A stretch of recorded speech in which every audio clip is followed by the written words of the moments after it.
നോമ്പ് തുറക്കാനോ അല്ലാന്നുണ്ടെങ്കിൽ ഈ വേനൽ ചൂടിനൊക്കെ ഒരു ആശ്വാസമായിട്ട് ഒരു അടിപൊളി ഡ്രിങ്ക് ഉണ്ടാക്കിയാലോ? അതും വളരെ എളുപ്പത്തിൽ തന്നെ. Welcome back dears. നമുക്ക് ആദ്യം ഒരു പാനിലേക്ക് 1 കപ്പ് പാല് ചേർത്ത് കൊടുക്കാം.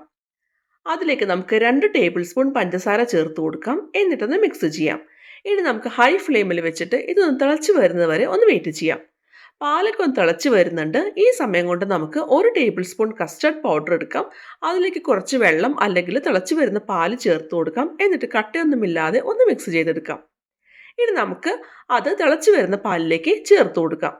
ഇനി നമുക്ക് ചെറു തീയിൽ വെച്ചിട്ട് ഒന്ന് വേവിച്ചെടുക്കണം. കൈ എടുക്കാതെ ഇളക്കി കൊടുക്കാനായിട്ട് പ്രത്യേകം ശ്രദ്ധിക്കണം കേട്ടോ. അല്ലാന്നുണ്ടെങ്കിൽ കസ്റ്റർഡ് പൗഡർ ചേർത്ത് കഴിഞ്ഞാൽ പെട്ടെന്ന് തന്നെ കുറുകി വരും. അപ്പോൾ അടിയിലൊക്കെ പിടിക്കാനൊക്കെ ചാൻസ് ഉണ്ട്.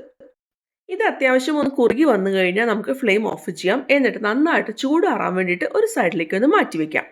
ഇനി നമ്മൾ ഈ ഒരു ഡ്രിങ്കിൻ്റെ മെയിൻ ഇൻഗ്രീഡിയൻ്റ് ആയിട്ട് എടുത്തിരിക്കുന്നത് തണ്ണിമത്തനാണ്. ഞാനിവിടെ കിരൺ വെറൈറ്റി തണ്ണിമത്തൻ എടുത്തിരിക്കുന്നത്.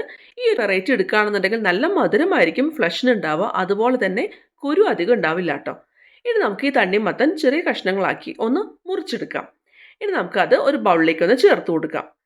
ഇനി നമുക്ക് ഈ തണ്ണിമത്തൻ്റെ കുരു ഒന്ന് മാറ്റിക്കളയാണ് വേണ്ടത്.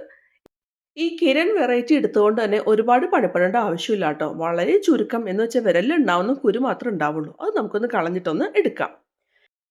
ഈ സമയം കൊണ്ട് നമ്മുടെ കസ്റ്റാർഡ് നന്നായിട്ട് ചൂടാറിയിട്ട് വന്നിട്ടുണ്ടാവും. നിങ്ങൾക്ക് വേണമെന്നുണ്ടെങ്കിൽ ഈ കസ്റ്റാർഡ് ഫ്രിഡ്ജിൽ വെച്ച് നന്നായിട്ട് തണുപ്പിച്ചെടുക്കാം. പക്ഷെ ഞാനിപ്പോൾ തണുപ്പിച്ചെടുക്കുന്നില്ല. കാരണം ഞാൻ എടുത്തിരിക്കുന്ന തണ്ണിമത്തൻ നന്നായിട്ട് തണുപ്പിച്ചെടുത്തതായിരുന്നു. ഫ്രിഡ്ജിലെടുത്ത തണ്ണിമത്തങ്ങയുടെ ഒരു പീസാണ് ഞാനിപ്പോൾ എടുത്തിരിക്കുന്നത്. അപ്പോൾ അങ്ങനെ തണുപ്പിച്ചെടുത്ത തണ്ണിമത്തങ്ങ കുരുവൊക്കെ കളഞ്ഞതിന് ശേഷം ഒരു മിക്സി ജാറിലേക്ക് ചേർത്ത് കൊടുക്കാം. ഇനി ചൂടാറിയിട്ട് നന്നായിട്ട് സെറ്റായിട്ട് വന്നിട്ടുള്ള കസ്റ്റാർഡ് മിക്സ് ഇതിലേക്ക് നമുക്ക് ചേർത്ത് കൊടുക്കാം. ഇനി നമ്മൾ അതിലേക്ക് ഒരു 1.5 ടേബിൾ സ്പൂൺ കാഷ്യൂ നട്ട്സ് ചേർത്ത് കൊടുക്കുന്നുണ്ട്.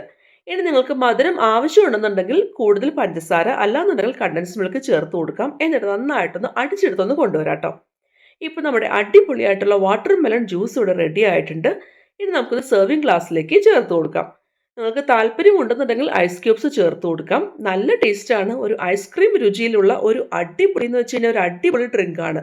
ഇത് സെർവ് ചെയ്യുന്നതിന് മുൻപായിട്ട് ഒരു സ്കൂപ്പ് ഐസ്ക്രീം കൂടി മീതെ വെച്ച് സെർവ് ചെയ്യുകയാണെങ്കിൽ അടിപൊളി ടേസ്റ്റ് ആയിരിക്കും.